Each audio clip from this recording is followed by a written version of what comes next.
By willfully suppressing the truth and through misrepresentation, by concealment of facts that ought to be made known, anti-South African filmmakers are misleading audiences throughout the world.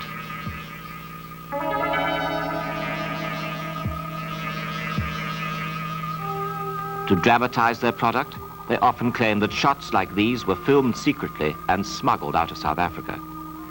What they omit to add is that they rely heavily upon outdated and set-up scenes which are freely available in the anti-South African film market. Well, do I remember the occasion when I was a guest of a cultural organization in Holland on a tour there explaining my country and its people. I had a lot of opposition from the leftist elements, but I stood my ground, and when they realized they could not move me for one moment, they imported Mr. Peter Kachavivi from London. He was then the SWAPO representative there, to come and engage me in a contest in front of the television cameras in the Netherlands. Imagine my surprise the next day when I saw the picture on television. There Peter Kachavivi was, quite a different man altogether. He was even in a different suit of clothes. But what was I saying? Nothing about the development, nothing about the millions that are being poured into that country to develop it. No, instead they just took the tail end of my speech.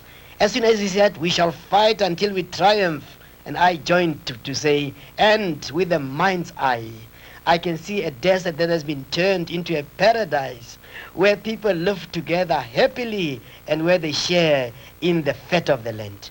In other words, Peter Kachavivi and I were speaking the same language, and we were supporting the same standpoint. This indeed surprised me very greatly, that an image which I was a party to the previous day could change in such a way that I could not recognize it the next day.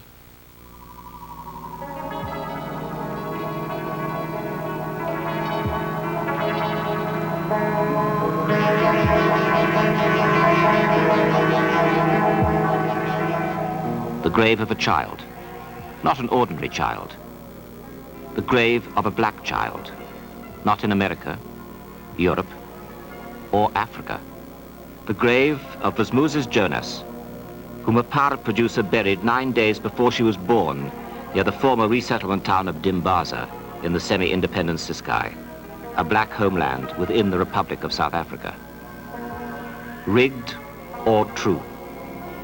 Always claiming that their film is an authoritative expose and purports to reflect severe conditions of hardship and suffering of the black man in South Africa. Anonymous producers have reduced South Africa's blacks into inert serfs to be pitied by mankind and without a rightful place in South Africa's multinational society. The pirating producers have stripped the black man of his dignity before the audiences of the world.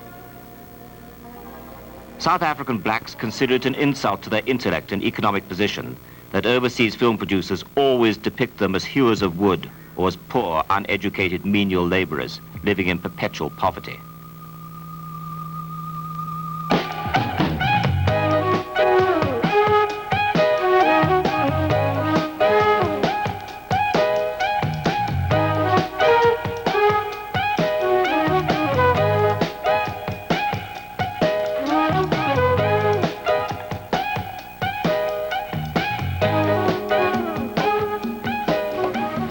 Indisputably a part of this world, the Republic of South Africa is a microcosm of man's planet, and by admission of the South African society, doesn't claim to have either perfect policies nor a perfect way of life.